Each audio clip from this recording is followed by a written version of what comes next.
Om Shri Gurubhyo Namaha. Sadashivasamharambham Shankaracharya Madhyamam Asmadacharya Paryantam Vande Guru Paramparam. Namaskara to all. This is your host Samya. Welcome everyone to the last evening session of the 5th edition of the Global Festival of Oneness 2024. This was a month-long festival on Adi Shankaracharya Bhagavadpada, covering various aspects and topics of Advaita Vedanta.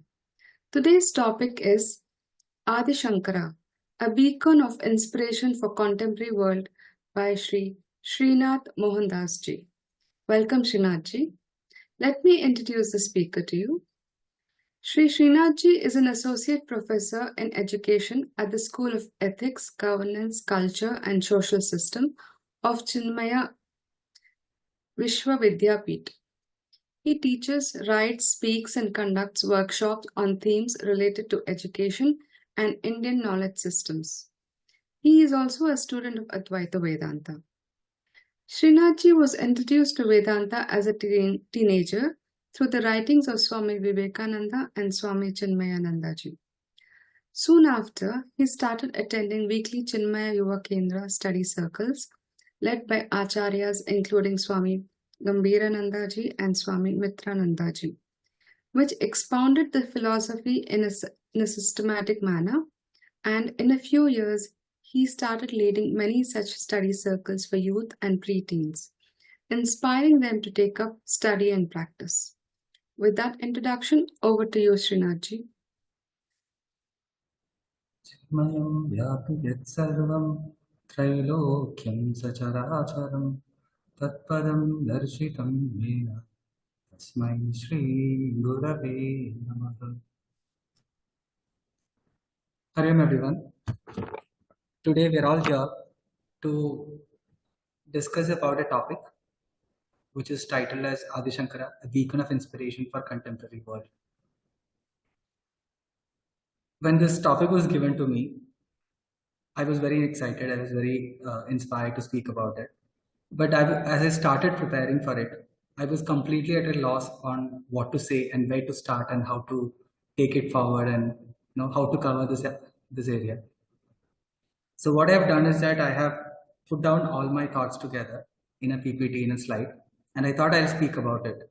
And as we think about it more, then may Bhagavan Shankara himself help us understand him much better through this 1 hour.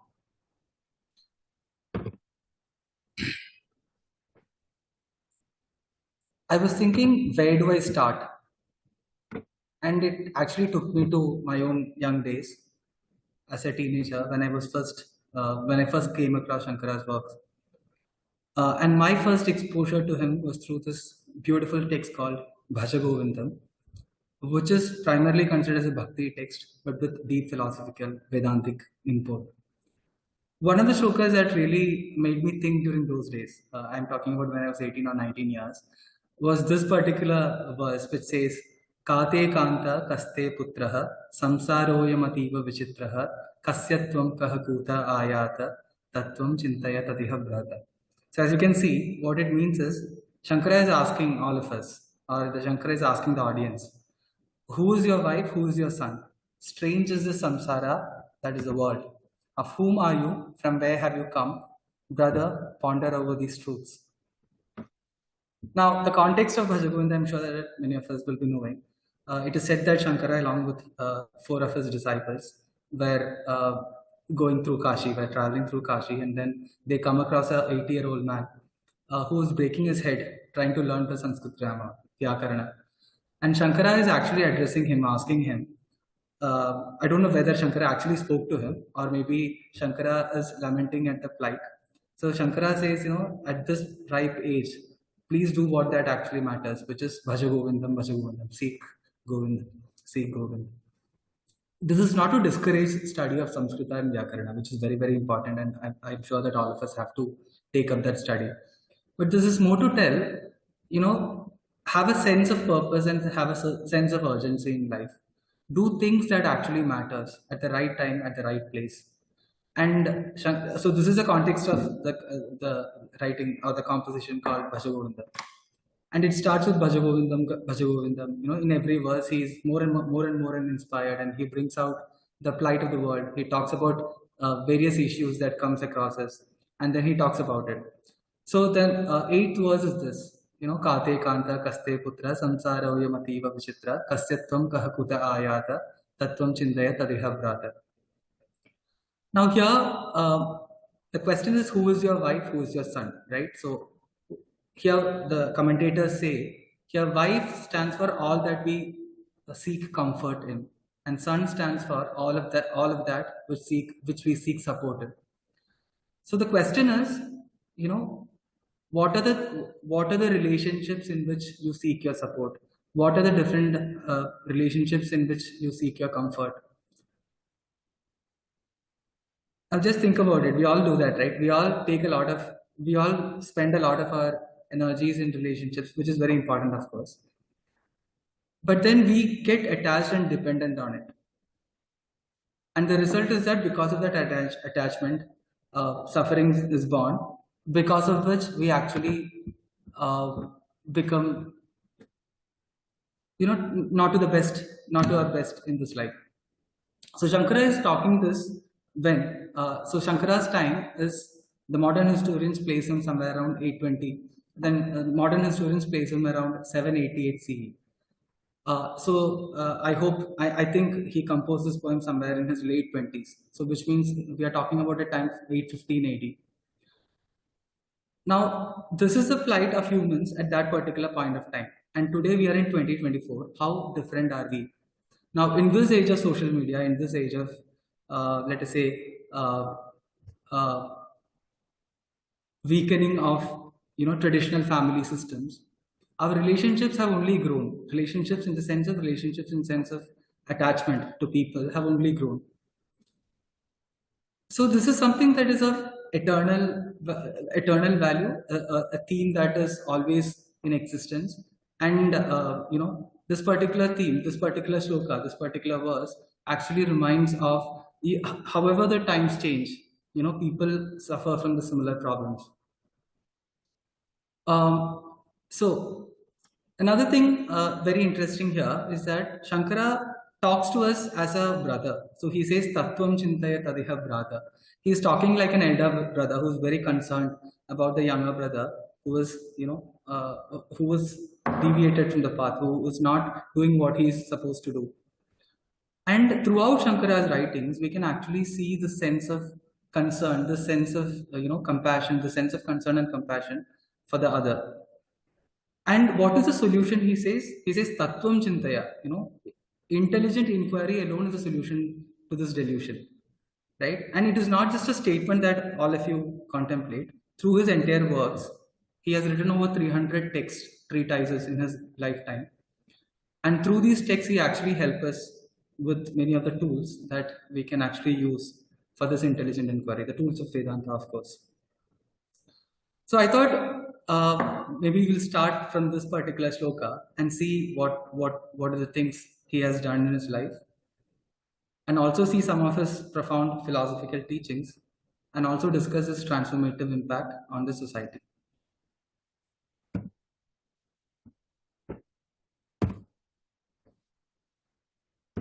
The life of Shankara is extremely important to discuss here, to set the context for the great work he did and the great impact he created in society.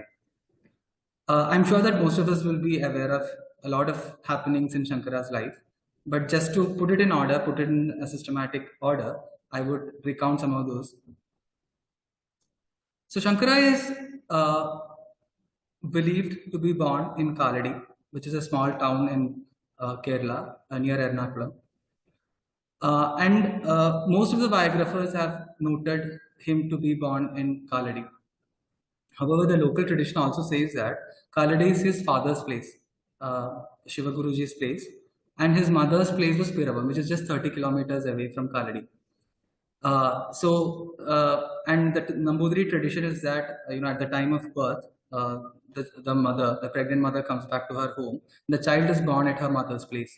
And if we go by that tradition, then Shankara is born in Piravam. It doesn't matter much because we are talking about just two places 30 kilometers apart. Now the next question is, when was he born? The modern historians say that he was born in 788 CE. However, Sringeri Pitham, one of the foremost mathas established by Shankara, also confirms to this date. However, there are many traditional sources, including those given by Kanchi Pitham, actually tells that he was much earlier by more than 1500 years, almost 1200 years. That is, they say he was born in 509 BC. Now, which of these is true? Right now, I think the date is not very important. Let us know that there are two different disputing dates. But whatever is the date, whenever he was born, whatever he has done for the society remains true. And that is what should be more concerning for us, more important for us. Now, when it comes to Shankara, he was introduced into Aksharabhyasa. That is, he was introduced into literacy, the words, alphabets and words, when he was 3 years old. At 5 years, he was introduced into, that is, he was initiated into Upanayana ceremony, which means he is ready for the Gurukula. It is said that in 3 years' time, he actually mastered all the basics that a student would otherwise take 8 or 9 years to master. So we are talking about a child who, by the age of 8, has mastered, something equivalent to today's 12th standard or something equivalent to today's 10th standard. And at 8 years, he also had this deep urge to take sannyasa, which initially his mother did not allow. But then there are stories, and we would have heard about some of those stories. And finally, she gave permission so that Shankara could take that sannyas. So he bestowed the sannyas on himself because he was a very ripe jiva. That is what we say. Once he took that sannyas, then he took his permission. He took permission from his mother, and he traveled to the north. So his aim was to meet his guru. It is said that he had a swapna darshan that he will meet his guru in the northern part of India, for which he has to embark upon this journey. Now just think about it, be it 788 CE or 509 BC, whichever is the date.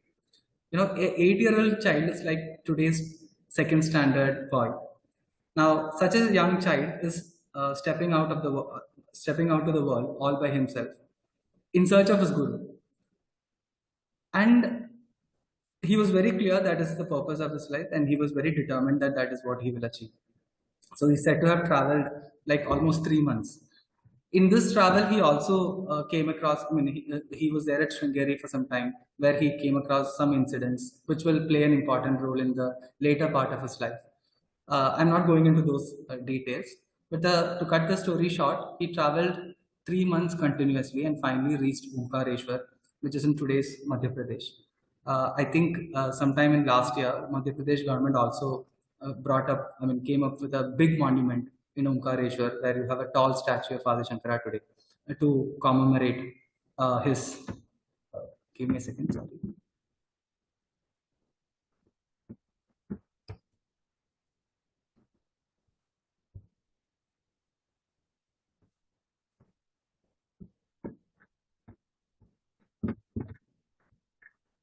Sorry for that.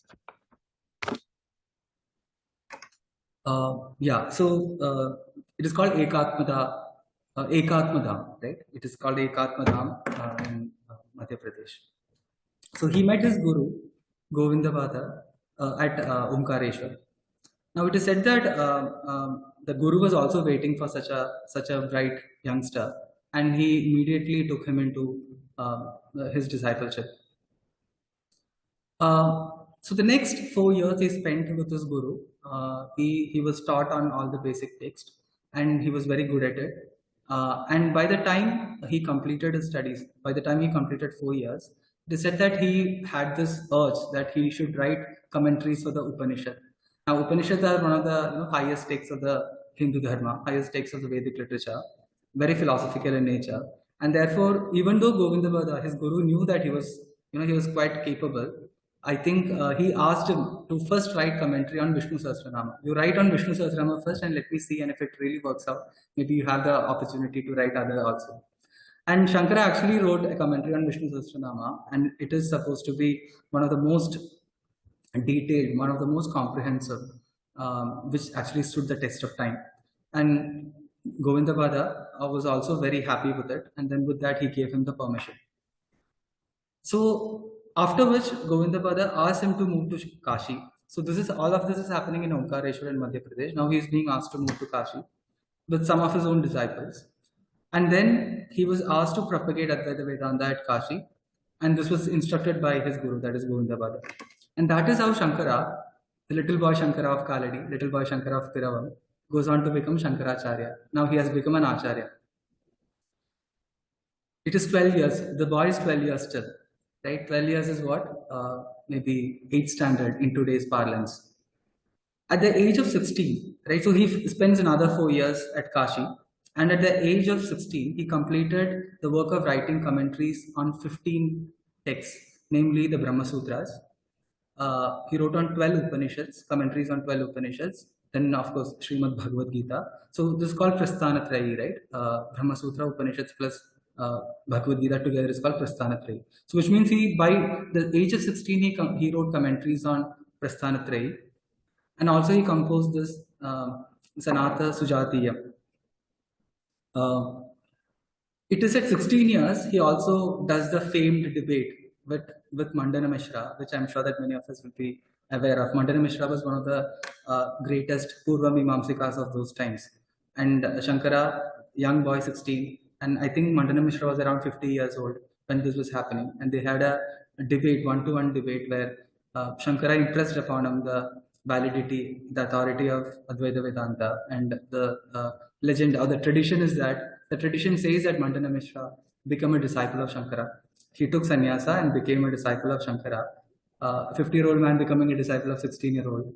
And Mandana Mishra himself has had a, he was an Acharya to many. And then he took sannyas as well. So this was again happening when he was around 16 years old. Then 16 to 32 years, another 16 years, he actually traveled across India. Not the political India of today, but Bharatavarsha, what we say as Bharatavarsha. And this is referred to as Digvijaya. In between that, during that period, 16 to 32, he also ascends Sarvajna Peetham, which means that he goes to Sharada, he goes to Sharada Peetham in Kashmir. He debates with the scholars of various schools of thought. He defeats them in logic, and then finally, he gets that authority to ascend Sarvajna Peetham. After which he instituted the 4 mathas, which we know, in Sringeri, Badrinath, Puri, and Dwaraka. Then he had his Mahasamadhi. So that is happening around 32 years. So this is, in short, the chronology of Bhagavan Adi Shankaracharya. He was born in Kaladi, and in 32 years' time, he actually did what he's supposed to do. And those 32 years, and in those 32 years, last 16 are effectively the time he actually devoted fully for the society. And in those 16 years, he created an impact that is, that keeps increasing, that keeps growing. We are, if we take Shankara's time as 788, 1200 years have passed, and only the movement has strengthened more and more. So we are talking about this kind of a genius today, and let us see what more we can explore of him. We talked about 16 to 32, his ages, his years between 16 and 32. Those were the periods where he actually did extensive travels across India. So what you see on the screen is actually a map I took from Swarajya magazine. And please take a look at it. He actually crisscrossed, the length and breadth of India, the civilizational India, and that too multiple times. It is not one-time journey. Many of these places he went across multiple times, and he was not just going to meet, see the places there. He was debating. He was into intense engagement with the people, the local people over there, the kings, the chieftains, the scholars, the panditas, the common men, the common women. So he was continuously working for the last 16 of his years. So these are just the places he visited during these 16 years. So Kaladi, he started from Kaladi, which is his father's place, as I said. He proceeded to Rameshwaram, Srirangam, Kanchipuram, Tirupati, Karnataka, Vidarbha, Rajamandri, Kalinga, Jagannath Puri, Dakshina Kosala, Kashi, Ujjain, Girnar, Somnath, Dwaraka. Uh, yeah, so he goes to Sindhu Desha, that is Sindhu Sangama, after crossing the Great Indian Desert. So he actually crossed the desert as well, which means it is. I was reading some of his biographies about him, which actually says that his convoy included camels. So he actually went all the way to Sindhu Desha, crossing the desert. Then Pureshapura in the kingdom of Gandhara, which is modern day Peshawar. We have Peshawar in Pakistan. So we have Shankara's mark over there. Then Bahalika in Cambodia, Kashmira Desha, Sharada, where he was challenged and he won over Nyaya, Vaisheshika scholars, Sankhya Yoga scholars, Jaina and Buddha scholars, all over Purva Mimamsika. Then he comes back to Jwalamukhi, Takshashila Jwalamukhi, Haridwar, Naimisharanya, Ayodhya, Pataliputra, Nalanda, Gaya, kingdoms of Vanga, Pragjyotisha, which is present day Assam, Kamakya, Pashupatinath. All these are Badrinath, Kedarnath. All these are places we know. And can we imagine Bharata without the mention of these places? So the Bharata that we hold in our, in our heart is actually composed of all these places. Of course, some of these places like Sindh and Peshawar may not be with us right now. But then Bharata is complete with only this. So this actually also gives us an idea of the cultural unity of Bharata and what is Shankara's contribution for this cultural unity of Bharata.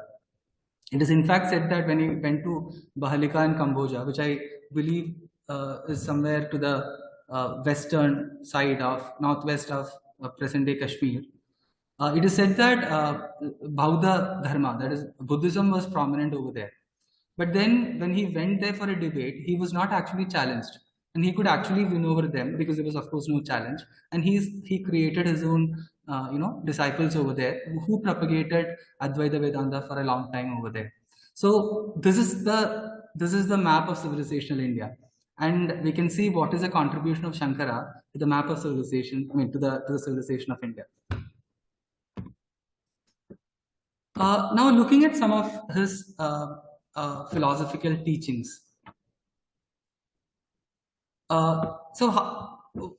What is the philosophy of Shankara? What is the core philosophy of Shankara? He has written 300 treatises, more than 300 treatises. And what is he talking about? Can we summarize it in one shloka? Can we summarize in one verse? Now Shankara is telling, I shall tell you within the compass of half a verse, the quintessence, the heart of the very essence of teachings expounded in innumerable scriptures, and that is, he says, Brahma Satyam Jagat Nitya Jivo Brahmaiva Napara. That is, Brahman, the absolute, alone is real. This world is unreal, which means apparently real. And the Jiva, or the individual self, is not different from Brahman. So this is the quintessential teaching of Bhagavan Adi Shankaracharya. It is the same idea, the idea of the truth as mentioned, as declared in Advaita Vedanta, that keeps repeating through all his works.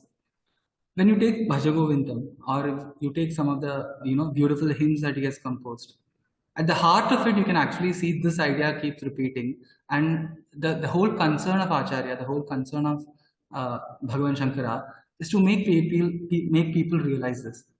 And why? Because that is the only way to release ourselves from the suffering, from the bondage of life and death, from the sufferings of the samsara, as he mentions. Now, what exactly, I was just thinking, how do I explain this? I'm sure that many of you here will be knowing these concepts with much clarity. But for the sake of this discussion, let me just do a loud reflection. So we know this Rajju Sarpa Nyaya, right? That is, let us say we are walking down a road during the twilight times. So it is very dim light. And at a 15 meter or 20 meter distance, we actually saw a snake, a poisonous snake. Now suddenly we have stopped. It looks very dangerous. It is a very long snake. it is very long, and it looks very poisonous.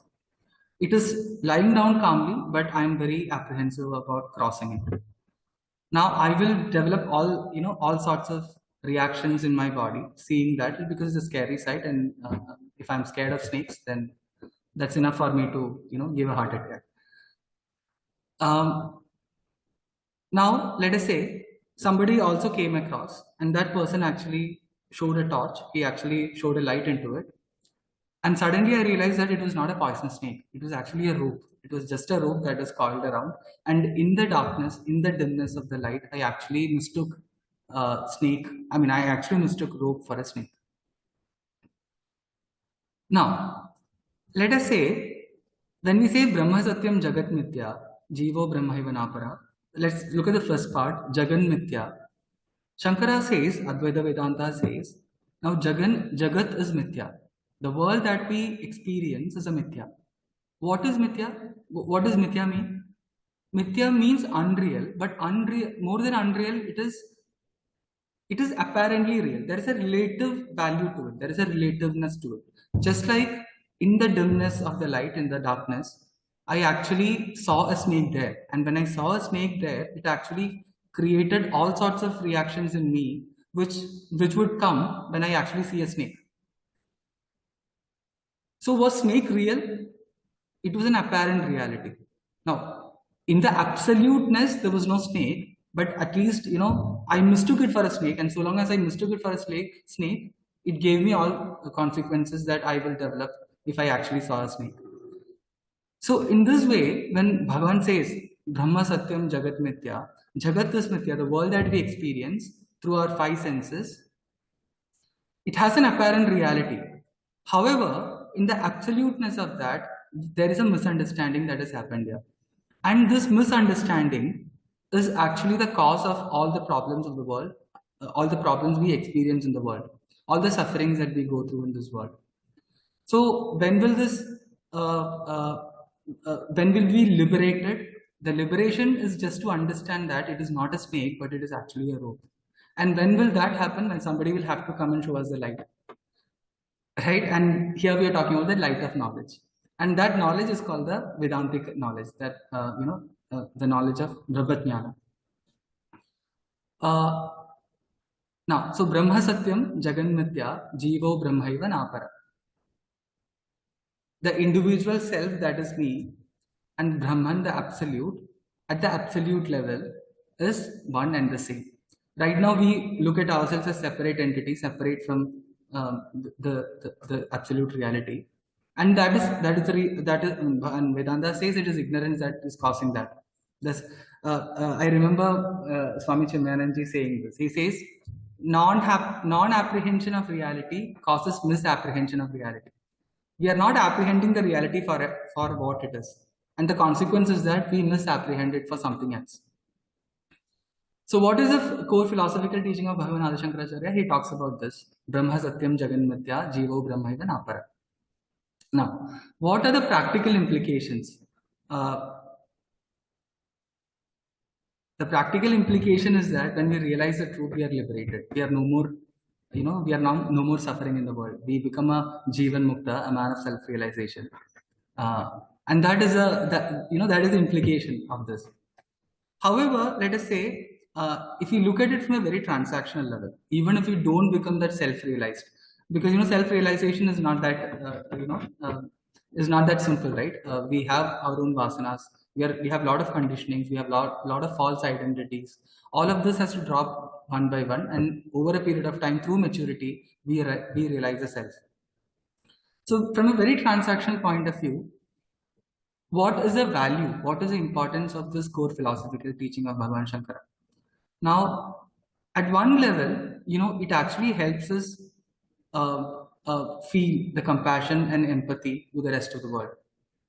When you say Brahma Satyam, the truth that is absolute, is actually permeating this whole world. The moment we realize that, the natural consequence is that we'll grow in compassion and empathy. Now, Jagat Mithya, when we realize that the Jagat that we are experiencing is Mithya, then detachment is a natural consequence of that. We don't spend, all of our efforts into something which we realize to be unreal, which we realize to be temporary. Instead of unreal, let me use the word temporary. And when we don't put our efforts, when I say don't put our efforts, what I mean is that when we don't attach ourselves to things that are temporary, that is what we call as detachment. And detachment will automatically bring us inner peace.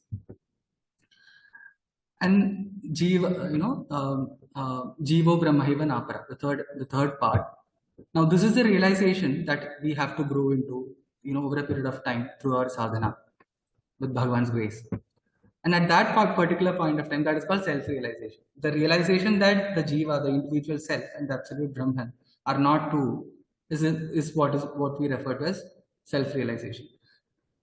Now, so this is from a very personal front, personal growth point of view. From a societal harmony point of view, now this Brahma Satyam, that is the whole foundation for ethical conduct. Where is this ethics rising from? Right? It is coming, no, the concept of ethics. It has a very strong foundation in this. Then Jagat Mithya, right? If you realize that there is impermanence in this world, then I think the conflict resolution becomes very easy. Today, we are at conflict with everything. We are conflict with everyone. We are conflict, nations are at conflict, societies are at conflict, communities are at conflict, people are at conflict. Now, when we actually is able to rise above this through this particular philosophy, that Jagat Mithya, then I think conflict resolution is also a natural thing of the world.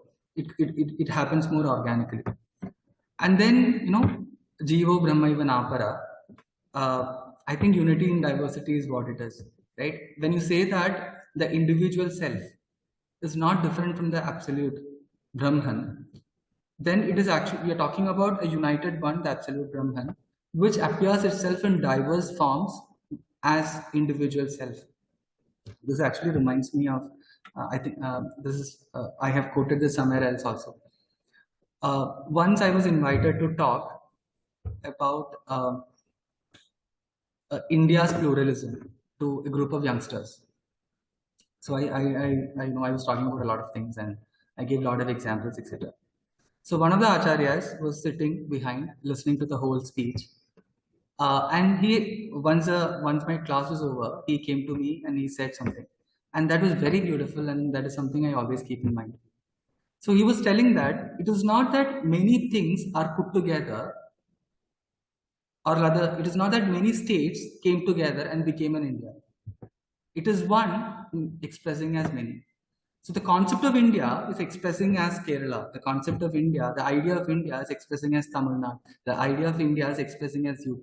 So it is not many things put together.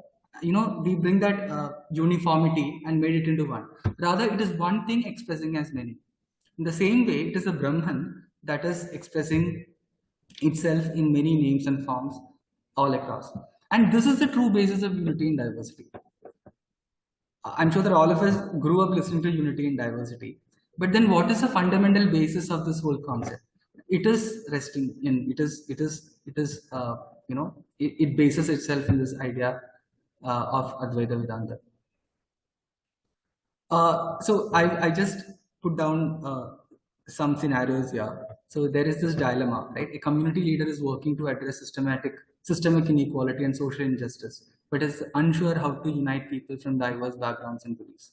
Now, this is one of the problems we are facing, right? Not just India, but across the world. A lot of victim narratives are built around these days, right? And there are a lot of activists, and many of them very sincere, and they really bleed for the cause, and they really want to work for the cause. But where is the solution? I think the solution lies in Advaita Vedanta.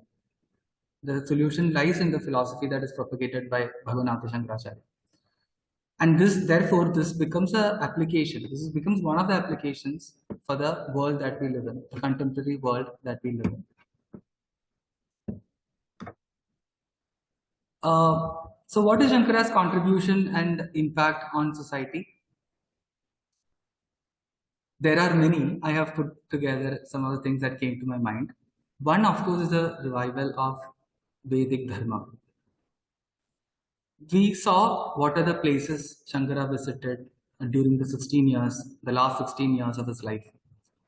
All the way from Kerala, he went across the country multiple times. And as I said, wherever he went, he met people, he met the kings, he met the leaders, he met the scholars, he met the, the pandits, the pujaris.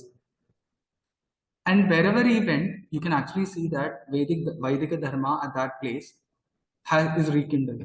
We all know that for a very long time, for about maybe a few centuries, of course, Bauddha Dharma, that is Buddhism, was in its prominence. And Jaina Dharma was also in its prominence. And one of the consequences of that is that when Buddhism itself metamorphosed into many other things, Jainism itself got diluted and got misguided at many levels. And one of the consequences of that the Vaidika traditions actually got abandoned. So many traditions, many lineages were cut, and many traditions got distorted, and many traditions actually abandoned their practice. So revival of Vaidika Dharma was one of the major concerns of the times. Revival of Vaidika Dharma in the truest, in the truest spirit of the Vaidika Dharma. And that is what Bhagavan Adi Shankara also did. As I told, he authored more than 300 treatises, which includes Bhashyas. And, Bhashyas are commentaries, basically, on the Upanishadic texts. Then Prakarana Granthas. Prakarana Granthas are the books which deal with the fundamental concepts of Vedanta. Those are more technical texts. So he wrote Prakarana Granthas so that more and more people can actually come into the fold of Vedanta. Those are foundational texts that he actually created so that for the posterity, for the rest of the, periods of time, people can actually make use of it. Also Stotram. I think this is also something very beautiful we need to mention. Most people associate Bhagavan Shankara with intellectual tradition. Of course, he was a Jnana Margi, he was a Jnana Yogi, he propounded Advaita Vedanta, he was an Acharya of that. But then we can also never take away the bhakti component in him. Wherever he went, he ensured that, he also visited some of the most important shrines of that particular place, renovated the temple, instituted new practices, instituted new forms of methods of worship in those places. He wrote hymns, beautiful hymns on the deities, the Adhisthana Devata of those places. And these are on Shiva, Vishnu, Shakti, Ganesha, and it goes on, right? So he wrote treatises. Now, we all know about Bhakti movement. We have all studied it in social sciences when we were in school. But when I studied Bhakti movement, Shankara was never mentioned, at least, right? And Bhakti movement is, we often, the period Bhakti movement is credited to that 13th, 14th century onwards. Now, Shankara is much before that, but then Shankara's works came back multiple times, and it even is used in today in the present day world in 2024. Right, revitalizing Hindu practices and philosophies. I was actually reading some biographies to get some points for this particular section, and I'll just read out some of the sections. So Bhagavan Shankara, he instituted the Panchayatana worship. That is the worship of the five main godheads, mainly Vishnu, Shiva, Shakti, Surya, and Ganesha. And this was because during at that time, especially in southern India, there were sects which would consider one of the devatas as supreme, and also become antagonical to the sect of the other devatas, the people who followed other devatas. So he brought in the Panchayatana worship format, where the worship of Vishnu, Shiva, Shakti, Surya, and Ganesha was constituted. It is said that when he went to Srirangam, from Kaladi, he crossed over to Tamil Nadu and went to Srirangam. It is said that the Vaishnavas were subdivided into 6 groups, namely Bhaktas, Bhagavatas, Vaishnavas, Pancharatras, Karmahinas, etc. And Shankara brought them all together with a higher vision rooted in their own tradition. I think this is another beautiful thing we need to learn from Bhagavan Shankara, which has a very important practical application in the present day world. When we approach, let us say, when we approach communities who believe in different things, whose beliefs might be fundamentally different from ours, the general approach is that we tend to look at it as it is false and we are right, and then we need to reform them into our system, or we need them to abandon their ideas and accept new ideas. Whereas Shankara's approach was never that. Shankara actually help people be rooted in their tradition, but then live themselves up to the higher levels with a higher vision. This is so important because the individual never feels that I'm losing my tradition, I'm abandoning what my ancestors practiced. Rather, the person understands the larger vision, the larger philosophy behind it.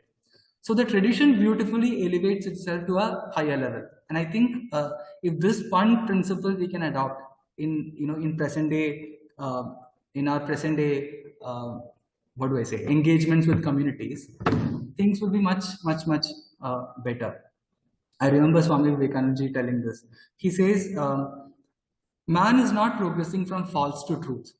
Man is progressing from lesser truth to higher truth. It's a very beautiful idea, and I'm sure that it is coming from this particular school of thought of Bhagavan Shankara. Then again, at another place in this place called Shubhagana Varapuram, where devotees of Ganesha again, they were into many sects and things were not really going well for them. Bhagavan Shankara actually brought them together, showed them the higher vision. So they continued their traditions, but then they could also see the larger unity behind it. Also, Shankara installed a tantric yantra of goddess Kamakshi and directed the Pallava king to build a temple for the goddess over it. He also renovated temples of Vishnu Kanchi and Shiva Kanchi and established the rules of worship there. The same thing happened with Kamakya temple in Assam also, right? Bhagavan Shankara had a contribution in the system of worship over there. It continued to be a very tantric place, and Bhagavan Shankara actually brought the larger vision of Advaita into it. Same is true with many other places, Puri, Dakshina Kosala, Prayaga. You can mention all these places. In Puri, it is actually it is said that the original deity, the Murti of Jagannatha, it was it was in Chilika Lake. When in an earlier period when invasions were happening, the pujaris of the Jagannath temple had taken the deity to protect it and has put it in the Chilika Lake. But in a couple of generations' time, they actually did not know where exactly the deity is. So it is said that it is Shankara who actually helped them, bring the deity back to the Jagannath Puri. In the same way, and Badrinath also, the Vigraha over there was actually missing. And then Bhagavan Shankara found it at Narada Kunda, and then he brings it up. And he also ensures that the puja, the worship is done by a Malayali Brahmin who comes all the way from Kerala to this particular place. Same way in Pashupatinath, I'm told that it is a Kannadiga priest, it's a Kannadiga Brahmin who goes and does worship over there. Now, looking at it, this is another beautiful angle, right? Why would Shankara bring somebody all the way from Kerala to Badrinath to do the worship? And the method, the system is that generation after generation, the practice continues. It is also a beautiful way of national integration, if you look at it that way. And when was this being done? Either 788 AD, or if you go by the earlier dates, then we are talking about 509 BCE. Many of us today believe that it is a constitution of India that brings India together, that preserves India together. But it is not exactly so. In a way, Bhagavan Shankara actually tells that it is not the political unity of the country that matters. It is a cultural unity. It is a spiritual unity of country that matters. And Shankara, in the truest sense, is the fittest spiritual general of India in that way. He established monastic orders. So we know about the four great mathas, right? Now, it is said that during Shankara's time, there were over 70 sects who were fighting among themselves. So it's basically the Hindu religion, as we understand of that particular day, was divided into so many sects. And I think it is in Madhaviya Shankara Digvijayam, he actually enumerates more than 70 sects of people, of communities that were fighting with each other.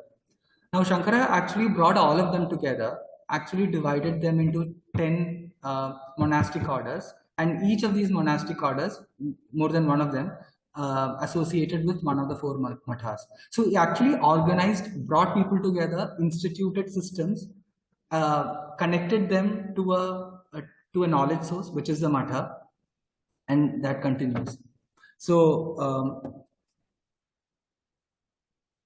I will just read out what are the 10 monastic orders that Bhagavan Shankara instituted and connected to the various mathas. So with respect to Jagannath Puri, we have the sannyasa paramparas called Vana, Aranya, Vana and Aranya. With respect to Sringeri, we have Saraswati, Bharati, Puri.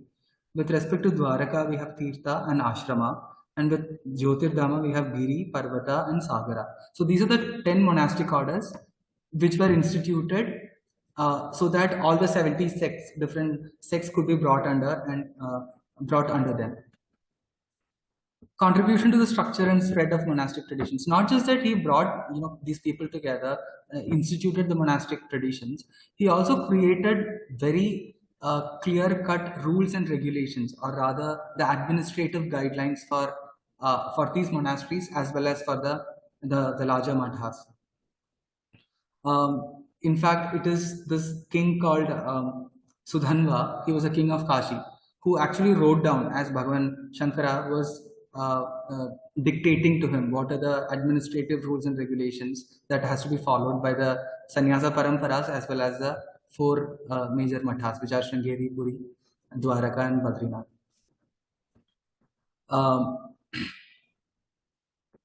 Yeah, so this also brings out this whole organizer side of Bhagavan Shankara, right? So we understand Shankara as a great philosopher. We understand him as a spiritual giant. We understand him as a religious master. We understand him as a self-realized master. But I don't know how many of us have actually thought about him as a great organizer. He has brought a lot of organizing into the Sanatana Dharma, and that is what has kept us in good stead for this long duration. And it's still keeping us in good stead. This, I think I mentioned, underlying the integrity of Bharata as one cultural unit from Himalayas to Kanyakumari and from Kamarupa to Gandhara, that is from Assam to Afghanistan. And not just that, he also influenced and molded the subsequent philosophers and movements. If we talk about India today, if you talk about Indian philosophy today to a Westerner, it is almost synonymous to Advaita Vedanta, which is not actually true. Advaita Vedanta is only Vedanta is only one of the 6 schools, Astika schools of darshanas. But it has become so synonymous with Indian philosophy itself, and that is the impact of Shankara, not just on Indian scholars, but also across the world. So Indian scholars of the recent times were so inspired by Shankara, who actually carried out the work of Shankara, who propagated the knowledge of Shankara. We know, right? Madhusudana Saraswati, Swami Vivekananda, Ramana Maharshi, of course, S. Radhakrishnan as a philosopher, Swami Shivananji, Swami Chinmayananji. So these are some of the big names in last century who actually carried forward the torch. And then from the international perspective, somebody like Ekshad Tole, who is very popular these days, he is also heavily influenced by Advaita Vedanta and, of course, Bhagavan Shankara. There are many other names, including Arthur Schopenhauer and philosophers of 18th century as well. So Shankara has made a great impact on scholars, on philosophers, on great thinkers of the modern age as well.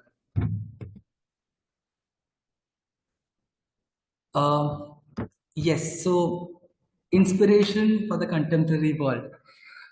This is a beautiful quote of Swami Chinmayananji. So Swami Chinmayananji talks about Bhagavan Adi Shankara. This is the way he talks about him. So an exquisite thinker, a brilliant intellect, a personality scintillating with a vision of truth, a heart throbbing with industrious faith and ardent desire to serve the nation, sweetly emotional and relentlessly logical. In Shankara, the Upanishads discovered the fittest spiritual genre. It was indeed a vast program that Shankara had to accomplish within the short span of about 20 effective years.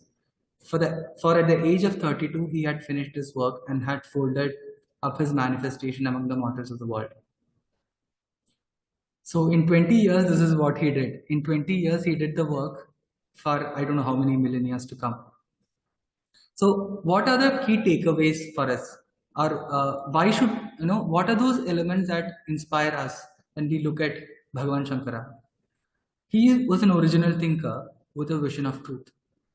He was not merely intellectual, he had the experience of truth. And I think as sadhaka, as seekers, this is something we should also be aspiring towards. Not just as mere intellectuals, not just as mere philosophers, not just as mere, people who can play with words, but people who actually matters, people who have substance in terms of experience of the truth. He followed the path of discussion, debate, and reconciliation. When we are talking about the Digvijaya actually means conquest, right? Conquest of knowledge. So conquest, generally we associate that word with military conquest, with the swords and guns and F-16 fighter jets. So here we are talking about a conquest of knowledge. And how did this conquest happen? By talking, by discussion, by debating, with the intellectual honesty, with complete integrity. In fact, when we talk about the discussion between Mandana Mishra and Bhagavan Adi Shankaracharya, two great scholars, Mandana Mishra himself was a great Acharya with many following, but the integrity he had to accept when he was defeated and to become a disciple of Shankara, who would be at least 40-45 years younger to him, and to take sannyas and he became Sureshwaracharya. And Sureshwaracharya also became the monastic head of Sringeri Peetham. He was the first monastic head of Sringeri Peetham, the first Shankaracharya of Sringeri Peetham. So this is something I think we have to take for the modern world. This path of discussion, debate, and reconciliation. We should not live in political correctness or any sort of that correctness. That absolute integrity and honesty is the path forward. And we take that from Shankara. Faith and ardent desire to serve the community, nation, and society. Now, many people also ask this, right? We say, Brahma Satyam, Jagat Mithya. So, Jagat is Mithya, the world is unreal. Then what is the question of serving the community? There is no community to start with, right? So, it is Mithya at the end of it, unreal. But that is where we say it is not unreal, it is apparently real. Right? It has a relative reality. And so long as we live, so long as we identify ourselves as the individual jiva, we don't have a choice but to serve. In fact, this discussion happened in Shankara's life also. When he came back to Sringeri and then he wanted to build, construct, or consecrate this temple for Sharada Devi, the goddess Sharada. I think he was confronted with this question of, you are an Advaita Vedanti, Nirguna Brahma, and where is the role of worship in this? And he categorically states that so long as you identify yourself as an individual, as a jiva, then it is important that we worship. We also follow the modes of worship. So, what is the takeaway for us? So, let us not just become dry intellects, but let us also cultivate our minds and hearts so that we become bhaktas, we become the devotees, and which will actually fuel us to do the community service, to serve the fellow beings, the nation and society. Right. He was sweetly emotional and relentlessly logical, which I already mentioned. He had a clear sense of purpose and urgency. Just 20 years of his work, and then he completed whatever he has to accomplish. He created great institutions of perfect discipline and organization. We already discussed about that.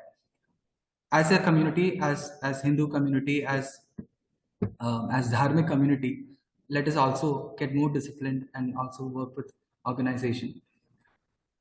He paved way for the age of inquiry. Yeah, so I think this is the most important aspect. Right now, we are living in this age of inquiry. And it has to pave way for the age of contemplation. The sciences, all the sciences that have developed, the great technologies and sciences that have developed, that is a contribution of age of inquiry. And it has to mature, it has to organically grow itself into the age of contemplation. And Bhagavan Shankara represents the age of contemplation. And finally, we talk about the vision of Vasudhaiva Kutumbakam, where the world is one family. And Indian government is also heavily investing in this narrative and in this approach. And it actually rests on this Advaita realization of unity and inclusivity. And therefore, Shankara is important for Vasudhaiva Kutumbakam, which all of us should aspire to achieve at some point, at some near future. With that, I'll conclude my loud reflections. I won't call this a talk, but more a loud reflection. Thank you so much. Hari. Thank you, Srinathji, for that explorative talk on the life of Shankara, and you also dwelt into Shankara's core philosophical teaching and also discussed his transformative impact on the society in this contemporary world. Thank you so much for that talk. Thank you so much. Thank you, Indika. Thank you, viewers, for your participation. Please join us for the last morning session tomorrow from 7 to 8. Can we have the flyer? Tomorrow's morning session is the valedictory session by Professor Ramchandra Bhatt. Om Sahana Vavatu Sahana Bhunaktu Saha Viryam Karvavahai Tejasvinavadhitamastu Ma Vidvishavahai. Om Shanti Shanti Shanti. Om Shri Guru Pyo Namaha. Namaskar.